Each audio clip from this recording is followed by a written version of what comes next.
All right, welcome everyone. We're diving deep into Cixin Liu's three-body problem today. Yeah, it's a book that's really taken the world by storm, and for good reason. Definitely. It's got this incredible blend of hard sci-fi, philosophy, and even history. And it all starts with this really unsettling mystery. Oh, absolutely. Right from the get-go, you've got this atmosphere of tension and intrigue. Yeah, we're thrown into this world that feels like it's on the brink of something huge. Like something's just about to snap. Exactly. We meet Wang Miao, this nanomaterial scientist. Right, and he gets pulled into this top-secret military Oh, project. science frontier. Yeah, and it's all tied to this wave of suicides among prominent physicists. It's chilling stuff. Like in the English version, there's this line about how it's as if an invisible countdown had begun. And you get this sense that something is fundamentally wrong with the world. Like the very fabric of reality is unraveling. And those excerpts from the Chinese version really emphasize that feeling. Definitely. There's this one passage that compares the modern world's anxieties to classic works of literature, like Frankenstein in 1984. It even draws this really interesting parallel between those great sci-fi minds and stars, like they're illuminating the dark corners of the galaxy. It sets up this epic scale right from the start. For sure. And Cixin Liu doesn't shy away from exploring those big philosophical questions either. Not at all. He tackles everything from the nature of the universe to the role of humanity in the cosmos. Often all grounded in these incredibly compelling characters. Like Wang Miao, he's our entry point into this world, and you really feel his struggle to understand what's happening. He's skeptical at first, but the events around him just keep getting stranger and more unsettling. And then you've got Dashi. Dashi, the cynical cop with a dry sense of humor. He's such a great character. He's like this grounding force in all the chaos. Yeah, he's the voice of reason, even when things are spiraling into the realm of the bizarre. Right, like when he first meets Wang Miao, he's cracking jokes about overtime pay. But you can tell he's taking the situation seriously. Oh yeah, underneath that cynicism, he's a sharp observer, and he picks up on the fact that something really strange is going on. He's seen enough to know that things aren't what they seem. Absolutely, and the dynamic between him and the scientists is fascinating. It's like this clash of worldviews. Exactly. Dashi represents this practical, down-to-earth perspective. While the scientists are grappling with these abstract, mind-bending concepts. And it's that contrast that makes their interactions so compelling. Totally. And then there's that scene where Wang Miao first encounters the Science Frontier group. Yeah, that war room scene is intense. It's like stepping into a pressure cooker. Filled with cigarette smoke, cryptic warnings, and a sense of urgency you can practically cut with a knife. And there's this underlying dread that just permeates everything. Like something terrible is about to happen, but nobody knows what it is or how to stop it. And then you have General Chang Weisi. Oh, he's a fascinating character. He's got this quiet intensity that's both intriguing and a little bit terrifying. Definitely. And that line he delivers to Wang Miao, "Your life has been an accident." Man, that line just sends chills down your spine. It's like a punch to the gut, a reminder that our peaceful existence is far more precarious than we might think. It completely shatters Wang Miao's sense of security. Absolutely. And it sets the stage for everything that follows. Right. From that point on, Wang Miao is on this quest for answers, trying to understand the true nature of the threat facing humanity. And it's a quest that will lead him down some very dark and unexpected paths. But we'll get to that in a bit. Yeah, we've got plenty more to unpack. First, I want to dig a little deeper into this idea that the laws of physics themselves might be breaking down. Okay, so you're talking about the core concept that drives a lot of the fear and uncertainty in the book. Exactly. I mean, think about it. If the very foundation of our understanding of the universe is crumbling, what does that mean for us? It's a question that really gets to the heart of the three-body problem. And Cixin Liu doesn't shy away from exploring the implications. Not at all. In fact, he lays it out pretty explicitly in that scene with Wang Yao and Ding Yi. Right, where Ding Yi uses the billiard ball analogy. Yeah, that's such a brilliant way to explain a complex concept. It's like, imagine you're playing pool and suddenly the balls start behaving erratically. They defy the laws of physics as we know them. Bouncing off each other in unpredictable ways. Sometimes they even miss each other entirely. Yeah, you have no idea why. That's the kind of unsettling reality that the scientists in the three-body problem are starting to confront. It's like the rules of the game have changed, but nobody told them. And it's enough to drive anyone mad, especially those who have dedicated their lives to understanding those rules. Like Yang Dong. Yang Dong. Her story is just heartbreaking. A brilliant physicist driven to suicide by the realization that everything she thought she knew about the universe might be wrong. And that suicide note she leaves behind? Physics has never existed and will never exist. It's such a powerful and unsettling statement. It's like a declaration of despair, a surrender to the idea that the universe is fundamentally unknowable. And it raises so many questions. Like, who was Yang Dong, really? What led her to that devastating conclusion? And how does her death connect to the larger mysteries unfolding in the story? Those are questions that we'll be exploring as we delve deeper into the three-body problem. Definitely. But before we go there, I want to touch on one more chilling element from these early chapters. Okay, you're talking about the countdown. Yes. The countdown that Wang Miao starts seeing projected onto his reality. Ah, that's one of the most unnerving aspects of the book. It starts subtly, appearing only in his photographs, But it quickly becomes inescapable. projected onto everything around him. Buildings, trees, even the sun. It's like this personalized threat that follows him everywhere. And it completely defies scientific explanation. It's like something out of a nightmare. Imagine seeing this countdown, knowing that time is running out, but not knowing what it's counting down to. Or what will happen when it reaches zero. That's the kind of existential dread that Cixin Liu is a master at evoking. It's brilliant and terrifying all at the same time. Exactly. And it's this countdown that ultimately drives Wang Miao to seek help from Science Frontier. Leading him to the enigmatic Shen Yufei. Ah, Shen Yufei, she's a character shrouded in mystery. And she holds the key to understanding what's really going on in this story. But instead of giving Wang Miao straight answers, she directs him to a virtual reality game. Three-body. Right, and it's within this digital world that we get our first glimpse of the true scope and scale of the threat facing humanity. It's a wild twist, using a VR game as a window into a cosmic crisis. But Three Body is no ordinary game. It's a meticulously crafted simulation of a world with a chaotic, unpredictable sun. A world where civilizations rise and fall based on the whims of this celestial body. Cixin Liu introduces this concept of chaotic eras and stable eras. Where life is a constant struggle against extreme temperatures, famine, and the ever-present threat of extinction. It's a bleak and unforgiving world, but it's also strangely captivating. We meet Zhu Wenwang, a character who believes he can predict the sun's movements using the ancient I Ching. But as you might guess, things don't go as planned. No, they rarely do in the three-body problem. Just as Zhu Wenwang thinks he's found a way to bring stability, 3 flying stars appear in the sky. Signaling the end of his civilization. The game ends on a chilling note. A devastating, never-ending winter consumes the world. Wiping out everything. It's a stark reminder of the fragility of life. Even in a virtual setting. And it leaves Wang Miao with more questions than answers. Driving him to seek out Yu Wenji. The mother of the deceased physicist, Yang Dong. And it's in Yu Wenji's home that we start to see hints of another layer to this story. A layer that reaches back into China's turbulent past. Specifically, the Cultural Revolution. And it's a layer that will reveal some of the most shocking secrets of the three-body problem. But we'll have to wait until our next deep dive to explore that further. That's right, we've got a lot more ground to cover. But for now, let those questions simmer. And we'll pick up the thread next time. Stay tuned. Yeah, it's like those excerpts from the Chinese version. They give us a whole other dimension to the story. I know, right? It's almost like you're getting a glimpse into Cixin Liu's thought process. Like how he weaves these big ideas about science, history, and philosophy into this captivating narrative. And those reviews we've been looking at, they really highlight the book's global impact. Absolutely. It's not just a sci-fi story. It's something that's sparked conversations all over the world.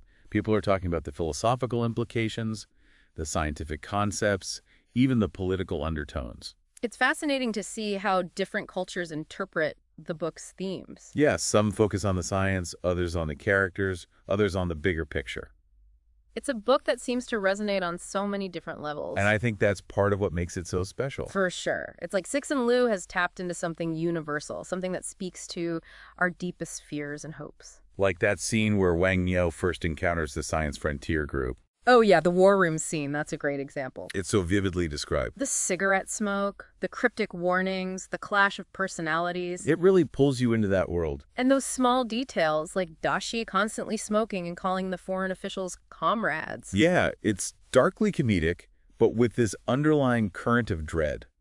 Like a ticking time bomb. Exactly. And then there's that line from General Chang Weisi, "Your life has been an accident."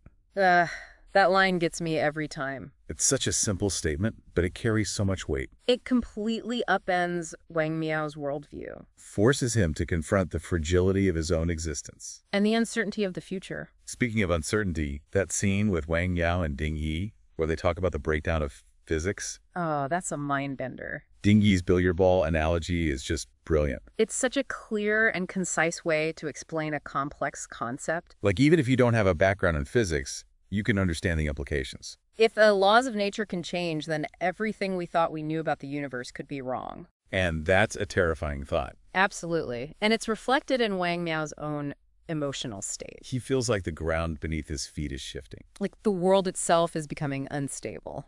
And then there's Yang Dong's suicide note. Physics has never existed and will never exist. Haunting words. What could have possibly driven her to that conclusion? It's a question that lingers throughout the story. And the details about her room, the natural elements, the chaotic drawings. It's like she was searching for something, some kind of order or meaning in a world that seemed increasingly chaotic. And that mysterious antenna in her childhood photo. It adds another layer of intrigue. Like a symbol of her connection to something larger, something we don't yet understand. The mystery of the countdown is another element that really grabs you. Oh yeah, the way it starts so subtly, just appearing in Wang Miao's photos. And then it becomes more and more prominent. Projected onto everything he sees. It's like this personalized threat, a constant reminder that time is running out. But for what? No one knows this. And the fact that medical professionals can't offer any explanation just adds to the feeling of helplessness.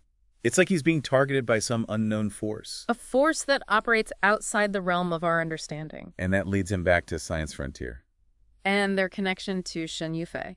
She's a fascinating character, so enigmatic. She seems to hold some of the answers. But she's also incredibly guarded, revealing information in bits and pieces. Like she's testing Wang Miao. Seeing if he's worthy of knowing the truth. And then there's the introduction of the three-body VR game. Such a brilliant narrative device. It allows Cixin Liu to explore these complex ideas about reality and civilization. Without getting bogged down in exposition. Exactly. He shows us instead of telling us. And that harsh alien environment, with its unpredictable sun and the constant threat of extinction. It's both terrifying and captivating. That concept of dehydration. Ugh, the idea of people drying themselves out to survive. It's so bizarre, but also strangely logical in that world. It speaks to the resilience of life, but also to the extreme measures we might have to take to survive in a hostile environment. And Zhou Wenwang, the character in the game who tries to predict the sun's movements. He represents our attempt to find order in chaos. But his efforts ultimately fail. The three flying stars appear, the long night descends, and his civilization is wiped out. It's a stark reminder that we are not in control. That even our best efforts to understand and predict the universe might not be enough. And those three flying stars, they seem like more than just celestial objects. Almost like harbingers of doom. A symbol of the unpredictable and potentially hostile forces that govern the cosmos. And when Wang Miao exits the game, he's haunted by what he's experienced. Like the line between reality and simulation has blurred. He can't shake the feeling that the world he knows is built on unstable foundations. And there's this unsettling realization he has about the game's design. How it seems to be deliberately withholding information. Like it's hiding some deeper truth. And his encounter with Yu Wenji only deepens the mystery. Her home, filled with these evocative objects, it hints at a past shrouded in secrets and sorrow. The birch bark notebook with Yang Dong's chaotic drawings. The strange photo with the giant antenna in the background. It's also carefully crafted, building this sense of intrigue. And you can feel the weight of Yang Dong's absence, the void she's left behind.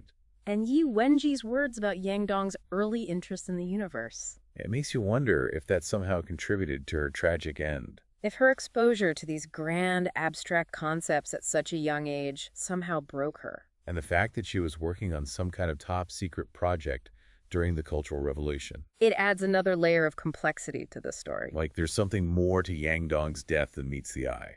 And Yu Wenji, she clearly knows more than she's letting on. Her reticence, her carefully chosen words. It suggests that she's protecting something or someone. And then there's that line she utters, "The universe is a dark forest." It's such a powerful metaphor. It paints this picture of a cosmos where civilizations must tread carefully. Lest they attract unwanted attention. It's a terrifying thought. But it also raises so many questions. What are these hostile forces? And why are they targeting Earth?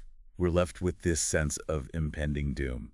But we still don't know the specifics of the threat or how to stop it. And the appearance of Pan Han at the end of the excerpt, Oh, he's a shady character. operating outside official channels. And his warning to Shen Yufei, don't force us. It suggests that there are other factions at play. Other groups with their own agendas. And his interest in Shen Yufei's husband, Wei Chang.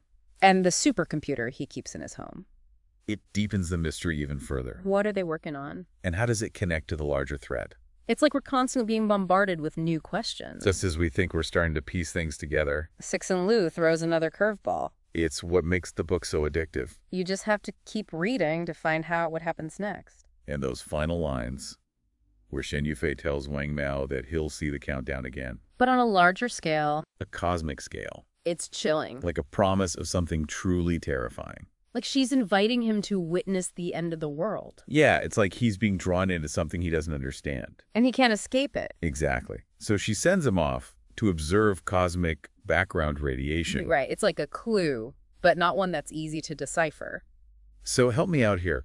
What exactly is cosmic background radiation again? It's this faint afterglow from the Big Bang. Oh, right, I remember now. And it's everywhere in the universe. So Shen Yufei is suggesting this countdown, this message, is somehow embedded in this radiation.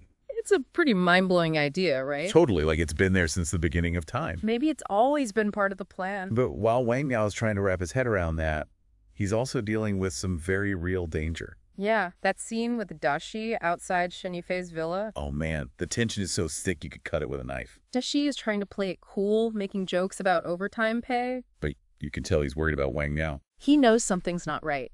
And it's interesting how their conversation highlights this clash between their worldviews. Dashi, the practical cop, focused on the here and now.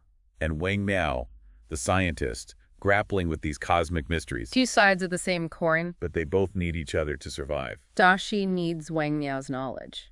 And Wang Miao needs Dashi's street smarts. It's a reminder that even in the face of a cosmic threat, human connection is important. But even with Dashi's help, Wang Miao can't escape the psychological torment. No, the countdown keeps ticking. That scene where he's trying to sleep. And he can't escape the numbers, even in his dreams. It's chill. Like a noose tightening around his neck. And when he goes to the doctor, Hoping for some kind of explanation. there's nothing. It's like modern medicine is completely useless against this kind of fear. And his decision to halt the nanomaterials project. Is it really just about maintenance? Or is it a subconscious response to Shen Yufei's warning? It's hard to say for sure. But the countdown does stop. As soon as the project is halted, It's like there's a connection. even if Wang Miao doesn't fully understand it, Cixin Liu is a master of keeping us guessing. making us question everything. And those final lines. Where Shen Yufei tells Wang Miao he'll see the countdown again. But on a larger scale. A cosmic scale. Chills, man, chills. It's like a promise. Or a threat. We're left hanging, waiting to see what happens next. Well, this has been quite the deep dive. Yeah, we've covered a lot of ground. The mysteries, the characters, the unsettling atmosphere. The Three-Body Problem is a book that really gets under your skin. And this is just the beginning. There's so much more to explore. So much more to uncover. Thanks for joining us on this journey. And keep those questions coming. We'll see you next time for another deep dive.